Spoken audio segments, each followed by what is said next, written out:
Joe, let's get to spring headlines. What are some of your spring headlines you're looking at? Yeah, my first big one that I'm going to be paying really close attention to, and it's probably the most obvious one, is what happens with Alabama, particularly two parts to this. The quarterback competition. Is Jalen Milroe going to just maintain this momentum after the finish to the season that he had? Is he going to be the starting quarterback of Kalen Deboer's offense this year? Or will we see Austin Mack take over because he's a little bit more physically built to play in Deboer's offense? That to me is going to be massive. And I'm kind of curious if that at the end of the spring, we don't start to hear murmurs that there's competition between the two of them and that it's actually a close battle. It's not a foregone conclusion. And that leads me into, I want to know who the heck ends up going in the portal after all this. I kind of wonder if there's a lot of kids on this Alabama team that don't think, all right, I want to see how the spring goes and see how I mesh with the coaching staff, that don't end up popping in the portal. And if Jalen Milroe is not starting, he should get in the portal. So I'm kind of thinking to myself here, what happens with all that stuff? Does Jalen Milroe see the writing on the wall and realize it makes more sense for him to jump ship? There's a lot of – I have heard nobody talk about that. There is a lot of possibility of that. To add to what you just said, I mean, people are automatically assuming it's a race between Milroe and Mack, but completely forget that Dylan Lonergan is there. Completely forget that that Ty Simpson is there. So I do think that you bring up an interesting point about this. Joe, are you 1,000% convinced that Ty Simpson, who's been in that system, been in that place a long time, or Dylan Lonergan can't beat out Mack or beat out Milroe? I mean, I'm not 1,000% sold that Lonergan's not your day one starter. I completely forgot about Lonergan. I mean, but this is all I'm talking about. There's a lot of talent in this quarterback room, and I would argue Jalen Milroe is an oddity amongst the group. He is nothing like the rest of the guys because Ty Simpson, big, more pocket style throwing quarterback. Austin Mack, big, strong arm. And then Lonergan, going to be a little bit more pass oriented than Jalen Milroe. So I really, really think that there is a strong possibility that he could transfer at the end of the spring because he can't leave in the summer. He can't leave around the unless time he graduates. Right. But he's not going to, if he loses the job during training camp, he can't just transfer out. He's stuck there. I'm not 1,000% sold that Kalen Deboer doesn't look at Milroe and says, man, I might work with this. Like he could change things up now. I mean, there's nothing that he does that is even close to any of the quarterbacks that he's had before. Penix pre-injuries. Penix used to move, man. Penix used to run that thing. Not as well as Jalen Milroe. And he was a much more proficient passer, though. No doubt, without a question. What's another spring headline you're looking forward to? What the heck is happening with Lincoln Riley and USC's defense?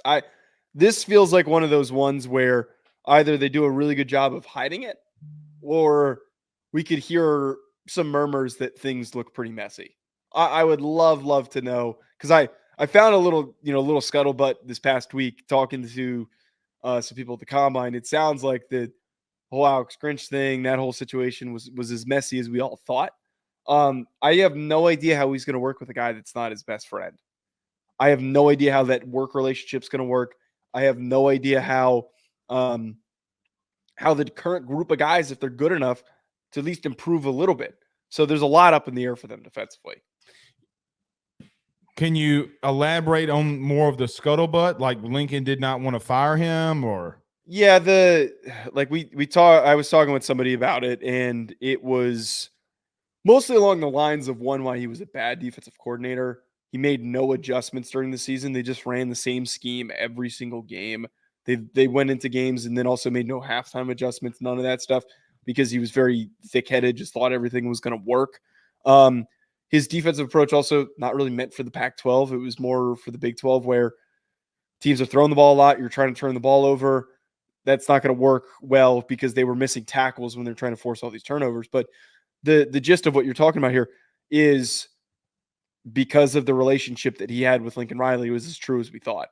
They are very, very close with one another, and that was why he wouldn't fire him.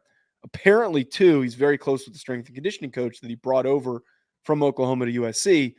And there is some speculation that some people believe that he is not exactly preparing them in a manner that is going to help them succeed, which we've talked about a lot, how important it is to have a good strength coach. And that is something that has never been discussed, that the lack of a good strength coach for them, and because he doesn't want to fire a buddy of his, is probably killing them because they're not developing guys. If D'Anton Lynn gets him to the playoff or helps him get to a playoff, I don't think he gives two Rudy Poos about Alex Grinch. What do you mean?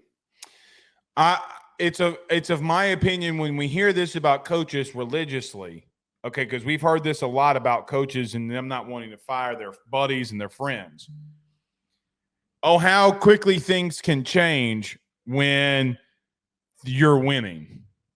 Like, Joe, if LSU fans, I don't think this is going to happen, so just don't cancel me. Joe, if USC goes out in game 1 and shuts out LSU, he ain't going to give two shizites about Alex Grinch because it's going to help him get back to where he ultimately wants to go. Well, I mean, less about Alex Grinch, but my whole point with bringing up the strength coach thing is that if they struggle this year, we kind of know where the source is. You know, we know where it's coming from. I think what you're doing it right now is you know what you're trying to say, but you can't really say it. But a little bit. You know, I can't explicitly say it, but I think you understand, and people listening kind of understand what I'm getting at. There's a lot of buddy in that coaching staff, and way more than most programs. Oh, okay. Hold on. Can you clarify? You're gonna so we don't get canceled. Can you somewhat clarify? Well, like, there's no. Why are we going to get canceled? That's not what I meant. Okay, that's not what I meant. I'm saying that there's a lot of close friends on his coaching staff, unlike other coaching staffs who typically don't just hire their buddies. Okay, well, it seemed like I am not implying that they are having relations with one another. Jesus Christ. Joe, can I repeat what you just said, though? I mean, you were like, they're really close. They're really buddy. Okay, but I think that most normal people knew that I was not implying that. I mean, it's a college football show. I mean, is somebody like doing reverse cowgirl? And I mean, like, what are we talking about here? No, I'm just talking football. There's none of that extra shit. Save a horse, ride a cowboy is their theme song. Is what I mean. Brokeback Mountain in L.A. is what I was hearing. What are some of the headlines you're looking for? I am looking to see how Ole Miss, with all of these transfer portal pieces, are able to come together and, enact. Joe, I do question what they have at running back. Okay, Lane, the biggest lie about that everybody believes is that Lane Kiffin doesn't run the football a lot. Joe, yes, he does. And I think missing or having a guy like Quinshon Judkins leave is bigger than they will admit that it is on the field. Off the field, it might not be. But they got Ulysses Bennett, okay, the fourth. Can he carry the load? I don't know if he can. But they have big-time weapons. They got Juice Wells. They got Troy Harris. I'm just really interested in seeing how these new defensive pieces, because, Joe, you could talk about them being not only a playoff contender. On paper, I'm not 1,000% sold that they're not an SEC championship contender. So I look at them and I think hearing what the defense looks like coming out of spring might be one of my biggest storylines. I like that you bring up the running back situation, because losing Quinshon Judkins could either be devastating or it could just be on to the next. I forgot that Logan Diggs ended up there. I mean, Logan Diggs is a great athlete. Has a torn ACL. So he's not going to be there until October, maybe November. I didn't know that. Okay. Well, nobody wants to report on it. I will. Well, all the more reasoning on. I'd love to know who that next running back is. They probably. I mean, they have athletes. They have good athletes, but who emerges as that lead back? And I know that sometimes they rotate guys, which they did 2 years ago with Zach Evans and Quinshon. But somebody could really stand out and end up being that next guy. Do they go get a portal out of the? Do they go get a running back out of the portal in spring? Right, and they might need to, because they don't have the players that they're looking for at the running back position. But as you talked about, they run the ball a lot more than people think. A lot more than people think. Oh, dude, that is the crux of his offense. If you stop Lane running the football, they're not going to be prolific. Yeah, we literally saw that happen against Alabama. Couldn't run the Literally. football, made a bunch of really stupid passing. We saw it play against calls. Tulane. Yeah. Which leads me to another storyline inside of a storyline about Jackson Dart. I mean, he's going to have to take that next step up for them to go where they want to go. If he doesn't, they're going to remain the same if they can't run the football. So, again, Joe, I think they have potential to be one of the best defensive lines in the country, though. I mean, with Walter Nolan and Prince Human-Yellen, I mean, they could be really good. Yeah, the D-line stuff, I feel like I'm less worried about that. Like, I feel like there's some scuttlebutt, there's some issues. Like, did you see the Kentucky fight? Did you see the two players at Kentucky fighting? Yeah, but you were in spring ball too, man. Dude, we used to get into fights in the locker room. I'm more worried that they posted it than they got into the fight. Correct. Dudes Me wrestle too. in the locker room all the time because it's a football locker room, and you woke up at 5 a.m, everyone's all riled up after team lift, and everybody starts wrestling one another. That sounds really problematic. Well, they weren't wrestling though. They were fighting. They were fighting. Yeah, they were fighting. But whatever dickhead posted it, that I'm a little more concerned about, that there is no understanding of like, okay, this should not be on public media. The best part was the song in the background was Nuck If You Buck. Yeah, that was hilarious. That was hilarious. But there can be, you bring in a whole influx of dudes, there can be cancer. There's a reason guys leave. Now, who knows? We'll see. I do think they brought in some really good pieces. I think storyline number 2 for me is pretty simple. You ready? I think it is the storyline this offseason. You ready? From on the field. Joe, what goes on in Ohio State? I think the biggest storyline in the country right now on field is Chip Kelly, Ryan Day, that defense, the offensive weapons that they have, Will Howard coming back, Devin Brown saying, I'm not going anywhere. I'm not a quitter. They're going to have to tell me to leave, and if it's the best for me, then maybe I will. Joe, there's no other team in the country right now that you can look at and say you're not more intrigued by than Ohio State because of what Chip Kelly being there means, what this defense did a year ago, and what they can continue to do. And I got to be honest, you continue to disagree with me. Will Howard is an upgrade from Kyle McCord this year. They're going to get better quarterback play this year than they did last year, which I do think with the weapons that they have makes them more dangerous. I think at the end of the day, yes, I might not be super excited about Will Howard, but I don't know how much we're going to find out from the spring on how everything's meshing. You will on how they call plays, though. If this is Chip's offense, you're going to know. So, again, to your point, though, on that, and I rudely interrupt you, I'm sorry. Oh, you're right. You're going to know day one, snap one, spring one. If they're running up tempo and they're going hurry up, and that's how they're enacting this offense, Joe, you know who's running the show.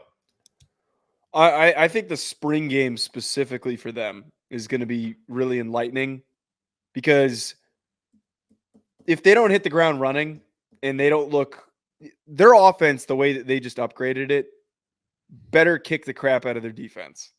Like they better, I know that sounds aggressive, but they better put up a ton of points in the spring game. Can I push back on that? Go for it. Their defense is really good. I'm not going to say that. Their defense is good. So if you're going to change and bring in new terminology and scheme, I don't think it's fair for us to assume, like, Joe, they got to score points. I'm not saying that. If they score if it scores 28-28 or 24-28, whatever it is, and they don't really look great offensively, it's not indicative. Because, like, let me give an example. When Joe Brady came to LSU, the entire offseason, I remember having to talk about, like, oh, well, maybe Burrow isn't going to take that next step. Maybe, maybe he, we were sold a bill of goods on this guy named Joe Brady. And I'm like, it's a fucking spring game. And then, the rest was history. So I just, especially with dynamic play callers like that, like Brady or Chip or Joe Moorhead, for crying out loud, like whoever it is, I'm just not going to. I mean, Joe, unless they go Billy Napier, remember how bad Florida's spring game was last year when they didn't score a point? If it's that bad, okay, then we have a problem. That's not gonna happen. But I think that the opposite will happen, though. That, and this is kind of my whole point. I think the offense is gonna look really good. And I'm not gonna like panic if it doesn't, but I would love to see all these pieces play together and see how productive they can be. I'll just continue to say this, and I have no allegiance nor tie to Ohio State, none. But I'm fascinated a little bit by how they are not, like, let me give an example. There's more storylines on Ole Miss than there is at Ohio State, which I think it should be the opposite. BetOnline remains your top spot for all of your live betting action and contests. NFL, college football, UFC, NHL are all in full swing. BetOnline is your number one source for wagering news, odds, trends, and predictions with both desktop and mobile access at any time. Head to BetOnline today and use promo code BELIEVE, that's BLEAV, for 50% off your first deposit. That is a 50% welcome bonus. BetOnline, where the game starts.